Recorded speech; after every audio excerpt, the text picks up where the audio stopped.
This lesson, I've got an exercise for you. What I want you to do is take what you've learned in the earlier lessons and apply that you're going to update the word JavaScript to say hello world. And you're going to use variables in order to do that. So let's update this statement and we're going to just call it message. So take what you've learned in the earlier lessons and make this work. Have the value of message contain hello world and then output that instead of JavaScript here. So don't change this line of code, change the other lines of code.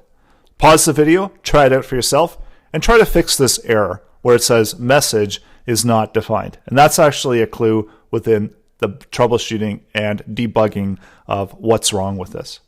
Pause the video, I'll show you the solution coming up. So the solution for this is to declare a variable called message. And the variable message is going to hold that word hello world. So what's happening here is that we're declaring a variable message, and then we're assigning a value to message, and that's a string value, and it's equal to hello world. So now whenever we call back message, we can see that whenever we type in message over here, that we see that it's equal to hello world.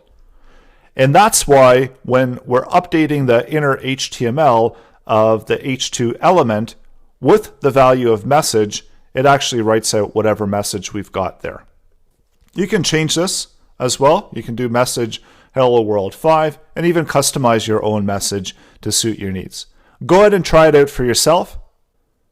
Have some fun with it. And coming up next, we're going to look at operators and how we can use operators within JavaScript coding.